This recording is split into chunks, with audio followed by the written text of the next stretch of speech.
ہاں، میرا سوال یہ ہے کہ شرک کے اباؤٹ ہے کہ شرک کی کون کون سی باتیں شرک میں آتی ہیں، اور کیا دوسروں سے جان کا ڈر رکھنا یا گھر سے نکالنے کا ڈر رکھنا یا مارنے کا ڈر رکھنا، کیا یہ چیزیں بھی شرک میں آتی ہیں؟ شکریہ جناب، آپ کا سوال تو ہمارے پروگرام سے ریلیٹڈ ہے، کیونکہ جو لوگ حضرت عیسیٰ علیہ السلام کو زندہ مانتے ہیں وہ سب سے بڑا شرک کے مرتکب ہیں۔ تو میں محترم مولانا کوثر صاحب سے درخواست کرتا ہوں۔ جی، شرک جو ہے اللہ تعالیٰ کی صفات میں، اللہ تعالیٰ کی ذات میں کسی کو شریک بنانا، تو ایک لحاظ سے تو یہ تھوڑا سا اس کا ربط ہمارے پروگرام سے بنتا ہے، کیونکہ عیسیٰ علیہ السلام کو انہوں نے 3 خداؤں میں بانٹ لیا، جس کا میں نے ابھی پولس مذہب کا ذکر کیا، لقد کفر الذین قالوا ان اللہ ثالث ثلاثہ، کہ 3 ہیں خدا۔ تو یہ ایک شرک ہے، غالباً ان کا سوال اس مقصد کے تحت نہیں تھا، لیکن اس کے لیے ان کو میں بتاتا ہوں۔ حضرت مسلم موعود رضی اللہ تعالیٰ عنہ کی ایک کتاب ہے ہستی باری تعالیٰ، اور اس میں حضور نے شرک کی ساری تفصیل بیان کی ہیں۔ وہ اگر ان کو پڑھ لیں ان ساروں کو، تو وہ سارا موضوع جو ہے وہ واضح ہو جائے گا ان پہ کہ شرک کے دائرے میں کیا کیا چیزیں آتی ہیں، اور وہ سارا یہ اچھی طرح سے سمجھ لیں گے۔ جو ان کے سوال کا مقصد ہے وہ ساری کتاب پڑھنے کے کچھ صفحات پڑھنے سے ان کا مسئلہ حل ہو جائے۔ جزاکم اللہ۔ جو ہستی باری تعالیٰ کتاب ہے یہ انوار العلوم کی جلدوں میں موجود ہے، آپ ہمارے ویب سائٹ سے بھی اس کتاب کا مطالعہ کر سکتے ہیں۔ اب ہم بات کریں گے مکرم مباحل احمد صاحب سے، جو کینیڈا سے اس وقت ہمارے ساتھ ٹیلی فون لائن پر موجود ہیں۔ السلام علیکم ورحمۃ اللہ، مباحل احمد صاحب۔ وعلیکم السلام ورحمۃ اللہ وبرکاتہ۔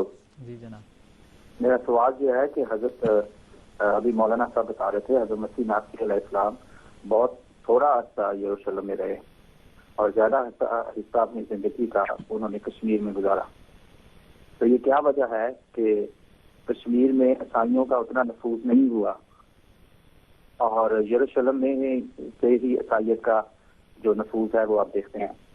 اور یہ کیسے ممکن ہوا کہ کوئی بھی بندہ عیسائی نہ رہا ہو اس علاقے میں، جبکہ تھوڑا سا حضرت عیسیٰ کا عصر گزرا اور بہت سارے لوگوں نے ان کو ایکسپٹ کیا؟ ٹھیک ہے جناب، شکریہ۔ میں محترم مولانا عطا المجیب لون صاحب سے درخواست کروں گا کہ ان کو یہ جواب ابھی دیں۔ محترم کوثر صاحب نے اسی قسم کا ایک سوال پہلے پوچھا گیا تھا، تو بڑی تفصیل سے محترم کوثر صاحب نے جواب دیا تھا کہ حضرت عیسیٰ علیہ السلام کا بہت تھوڑا عرصہ یروشلم میں گزرا، بلکہ بعض کتب میں یہ بھی آتا ہے کہ 10 11 12 سال کے بعد سے لے کر 30 سال تک وہ زمانہ، چنانچہ نکولس نوٹووچ جو ایک مشہور سیاح گزرے ہیں، محقق گزرے ہیں، انہوں نے جب یہاں لیہ کی طرف وہ گئے اور انہوں نے وہاں بدھ مذہب کی کتب میں حضرت عیسیٰ علیہ السلام کی تعلیمات دیکھی، تو انہوں نے یہ نتیجہ بجائے اس کے کہ وہ یہ موقف بیان کرتے کہ صلیبی واقعے کے بعد وہ یہاں آئے ہیں، انہوں نے اپنی اس بات کو بیان کیا کہ چونکہ بائبل میں 12 سال سے لے کر 30 سال تک کی عمر کا کوئی ذکر نہیں آتا ہے، تو یہ عین ممکن ہے کہ یہ وہی زمانہ ہے جس میں حضرت عیسیٰ علیہ السلام مان لیا، تسلیم کیا ہے انہوں نے، نکولس نوٹووچ نے، کہ حضرت عیسیٰ علیہ السلام ان علاقوں میں آئے ضرور ہیں، لیکن چونکہ عقیدہ یہ تھا کہ صلیبی عقیدہ تھا، صلیب پر ان کی وفات ہو چکی ہے اور 3 اقنوم میں سے ایک اقنوم تھے کفارہ بن گئے ہمارے لیے، تو اس لیے وہ عقیدہ حاوی ہو گیا اور انہوں نے اس کڑی کو اس کے ساتھ جوڑنے کی کوشش کی جو بائبل سے غائب تھی۔ وہ بیان کرتے ہیں کہ 10 11 12 سال سے لے کر 30 سال تک کی عمر کا جو زمانہ ہے وہ چونکہ بائبل سے غائب ہے، وہاں اس کا ذکر نہیں ہے، غالباً یہ وہی زمانہ ہے۔ تو اگر اس زمانے کو بھی ہم نکال لیں تو کیا بچتا ہے جو یروشلم میں گزرا ہے؟ تو اور اس کے ساتھ ساتھ ایک بات میں یہ بھی عرض کرنا چاہوں گا کہ انجیل کا ذکر کر رہے ہیں کہ 4 انجیلیں ہیں جو وہاں یروشلم میں حواریوں نے بیان کی ہیں، اس کے علاوہ اور کچھ نہیں ہے۔ ایسا نہیں ہے، انجیلیں بہت ہیں، بہت بیسیوں کی تعداد میں انجیلیں ہیں، اور پھر ان کے اوپر بہت تحقیق کرنے کے بعد پھر انہوں نے یہ 4 اناجیل مرتب کر کے ان کو ایتھنٹک مانتے ہیں یہ لوگ، ورنہ انجیلیں بے شمار ہیں۔ اور انہی انجیلوں میں ایک ذکر آتا ہے حواری تھوما کی ایک انجیل کا، اعمال تھوما کے نام سے، اس میں بڑی تفصیل کے ساتھ حضرت عیسیٰ علیہ السلام کے سفر ہندوستان کا ذکر آتا ہے، تھوما حواری کا، چنانچہ وہ ہمارے پروگرام کا حصہ بھی ہے، ابھی اس کا ذکر بھی کریں گے انشاءاللہ اگر ٹائم ملا تو، تھوما حواری کے ہندوستان آنے کے تعلق سے، اور پھر حضرت عیسیٰ علیہ السلام کے ان کو احکام دینے کے تعلق سے اور ہندوستان جانے کے تعلق سے، تو یہ سارے واقعات موجود ہیں۔ ہاں یہ الگ بات ہے کہ انہوں نے ان اناجیل کو جو انہوں نے اپنے عقائد کے مطابق دیکھ لی ان کو تو ایتھنٹک مان لیا، اور جو اناجیل اس کے برخلاف باتیں بیان کرنی ہیں ان کو ایتھنٹک نہیں مانا گیا ہے۔ اور پھر جہاں تک تاریخی شواہد کا سوال ہے، محترم کوثر صاحب نے بڑی تفصیل سے ان کا ذکر کر دیا۔ جزاک اللہ تعالیٰ شکریہ۔ مکرم طاہر کھوکر صاحب ہیں پاکستان سے، بہت دیر سے ہمارے ساتھ رابطہ کرنے کی کوشش کر رہے ہیں، ان سے بھی بات کرتے ہیں۔ السلام علیکم ورحمۃ اللہ طاہر صاحب۔ وعلیکم السلام۔ آج کچھ نیٹ ہو رہی ہے تو اس لیے بار بار کال کر دیا، کیونکہ بہرحال ٹائم بہت کم رہ گیا، اور اہل ڈسکا کی طرف سے تمام اور دوستوں کو آپ کے پروگرام سے پہلے ایک پروگرام دکھا جس میں پاکستان کے ایک مذہبی ہیں وہ ڈاکٹر اسرار اللہ صاحب، تو وہ کہہ رہے ہیں اس میں کہ وقت میں حضرت مسیح موعود علیہ الصلوۃ والسلام جو ہیں وہ انہوں نے عیسائیوں کو شکست فاش دی اور علماء کی آنکھ کا تارا بن گئے۔ تو وہ ہم نے تو تھوڑا سا بتایا، لیکن جس طرح آپ بتا سکتے ہیں وہ تھوڑا سا، لیکن اب ٹائم ہے، جتنا ٹائم ہے اس میں تھوڑا سا وہ روشنی ڈال دیں کہ کیوں کس طرح شکست فاش اور علماء کی آنکھوں کا تارا کیوں بن گئے۔ جناب شکریہ، میں محترم مولانا کوثر صاحب سے درخواست کروں گا۔ بات یہ ہے کہ علماء کی آنکھ کا تارا بن گئے، وہ تو بڑی لمبی ایک تفصیل ہے، لیکن بہت اختصار سے بیان کرنے کی کوشش کرتا ہوں کہ حضرت مسیح موعود علیہ السلام کا جو زمانہ شروع ہوتا ہے اس وقت یہاں پر انگریزوں کی حکومت تھی، اور ان کا واحد مقصد یہ تھا کہ حکومت کے زیر سایہ یہاں پر پولوس مذہب کی اشاعت کی جائے، اور ان کو یہاں بہت زیادہ کامیابی ملی، کیونکہ مسلمان اپنے دین سے بہت زیادہ دور ہٹ چکے ہوئے تھے، اور بنیادی کمزوری مسلمانوں میں یہ آ چکی ہوئی تھی کہ یہ عیسیٰ علیہ السلام کے آنے کا انتظار کر رہے تھے۔ وہ عیسائی ان کو یہی سمجھاتے تھے جب عیسیٰ کے آنے کے بعد تم نے ان کو تسلیم کرنا ہے تو ابھی کیوں نہیں مان لیتے تم؟ اور اس کا مسلمانوں کے پاس جواب نہیں تھا، اور بڑی تیزی کے ساتھ مسلمان جو تھے وہ عیسائیت کے اندر داخل ہوتے چلے جا رہے تھے، حتیٰ کہ جو اس زمانے کے ان کے بڑے بڑے لیڈر تھے انہوں نے تو بعض نے یہاں تک کہنا شروع کیا کہ ہمیں ہندوستان سے حجاز کا راستہ صاف نظر آ رہا ہے اور وہاں صلیب کی للکار وہاں پر ہوگی۔ حضرت مسیح موعود علیہ السلام اس دور میں آئے جب کہ مسلمان علماء کے پاس کوئی جواب عیسائیوں کا نہیں تھا، اور ایک شکست کی حالت تھی اور احساس کمتری تھا، جو کہ اب جب حضرت مسیح صاحب نے، جیسے پچھلے ہم نے بات کی، فتح اسلام میں جب پہلی دفعہ اعلان کرنا تھا وفات مسیح کا، تو حضور کو یہ بھی خدشہ تھا پتہ نہیں کوئی یہ شائع بھی کرے گا کہ نہیں، حکومت پکڑ لے گی کہ نہیں، لیکن مسیح موعود علیہ السلام نے پھر جس طرح سے اس کا اعلان کیا اور برملا اعلان کیا، اور اس کی سب سے واضح مثال تھی وہ جنگ مقدس، وہ مباحثہ جو جنگ امرتسر میں لڑی گئی روحانی اور دینی طور پر، اس کو جنگ مقدس کہا گیا، 1893 کی بات ہے۔ اس کے بعد سے مسلمانوں نے یہ سمجھ لیا کہ ہمارا بھی کوئی سپہ سالار ہے، اور اس کا اعتراف نور محمد صاحب نقشبندی نے یہ کیا کہ پادری لیفرائے امریکہ سے بہت یورپ کی مدد لے کے یہاں آیا کہ سارے ہندوستان کو میں عیسائی بنا لوں گا، اور اس وقت مرزا غلام احمد صاحب قادیانی کھڑے ہوئے اور کہنے لگے جس مسیح کا تم انتظار کرتے ہو وہ تو فوت ہو چکا ہے، اور جس کے آنے کی خبر تھی وہ میں ہوں، اور وہ آگے اعتراف کرتے ہیں۔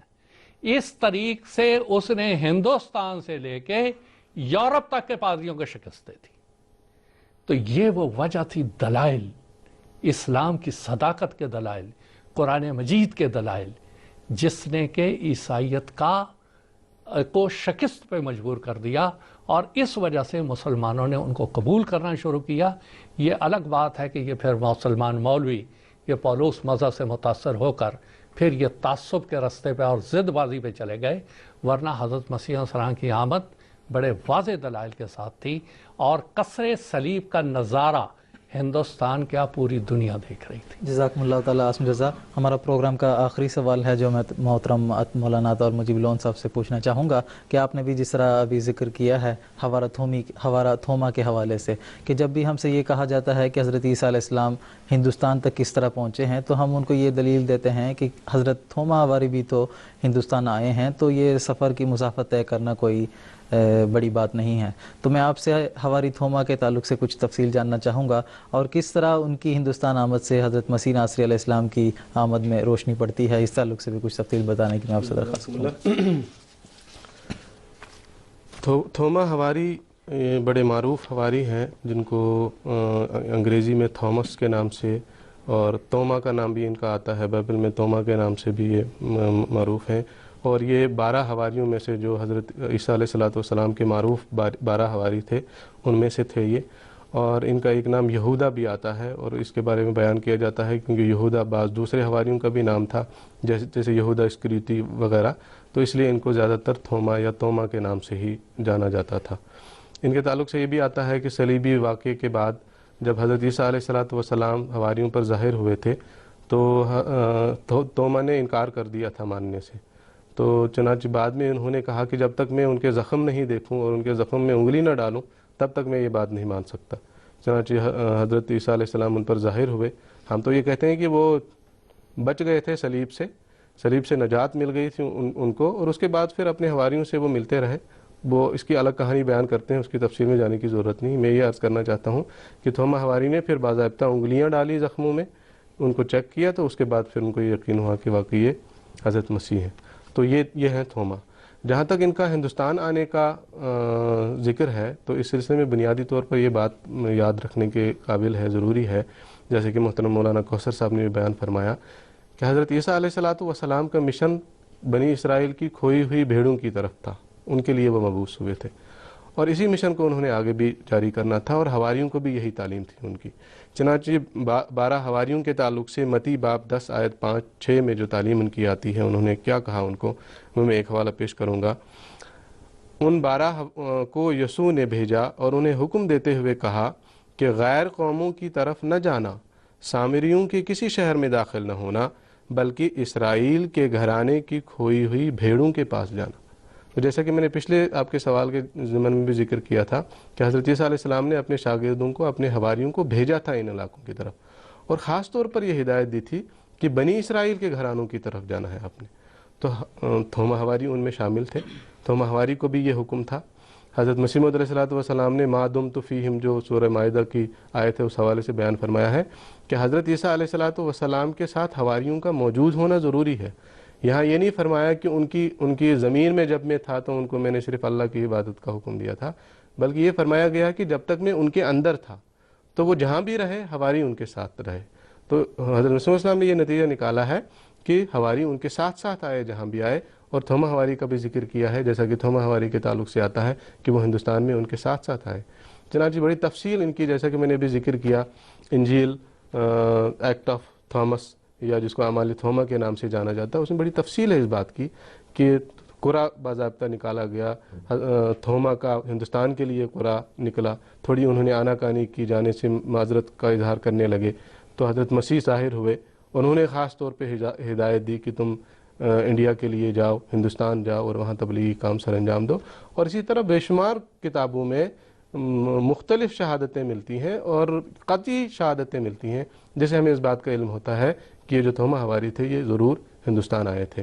چنانچہ تاریخی طور پہ یہ بتایا جاتا ہے کہ سن 52 عیسوی میں یہ مالابار کے علاقے میں، کیرلا کے علاقے میں آئے تھے اور 72 عیسوی میں ان کی وفات ہوئی تھی، شہادت ہوئی تھی، اور وہیں ان کی قبر بھی موجود ہے اور ان کا چرچ بھی وہاں موجود ہے. جس بات کا آپ ذکر کر رہے ہیں اس وقت ہم ٹیلی ویژن اسکرین پر بھی دکھائیں گے ہمارے ناظرین کو. تھوما حواری جو ہیں ان کی جو قبر ہے یہ ہندوستان کے صوبہ تامل ناڈو کے شہر مدراس میں موجود ہے. وہاں پر یہ تصویر بھی موجود ہے جس میں تھوما جو ہیں حضرت عیسیٰ علیہ السلام کے زخموں کو چھو کے دیکھ رہے ہیں. یہ تصویر انہوں نے اپنے ادھر جو ان کا چرچ ہے اس میں انہوں نے چسپاں کیا ہوا ہے، اور اس میں بائبل یا انجیل میں جو ہم پڑھتے ہیں کہ حضرت تھوما حواری نے عیسیٰ علیہ السلام کے زخموں کو چھو کر دیکھا، جس کے بعد انہوں نے یہ یقین مانا کہ حضرت مسیح علیہ السلام جو ہیں وہ زندہ موجود ہیں، ابھی ان کی وفات نہیں ہوئی ہے. تو یہ تصویر ہے جو وہاں پہ ان کے جو شرائن ہے جو مدراس شہر میں موجود ہے، وہاں پر یہ تصویر چسپاں ہیں. جی تو میں عرض کر رہا تھا کہ سن 72 عیسوی میں پھر ان کی شہادت ہوئی تھی. وہاں میلاپور کے علاقے میں ان کا وہاں چرچ بھی ان کے نام سے موجود ہے اور وہیں ان کی قبر بھی ہے. اور ان کے تعلق سے آتا ہے کہ بڑی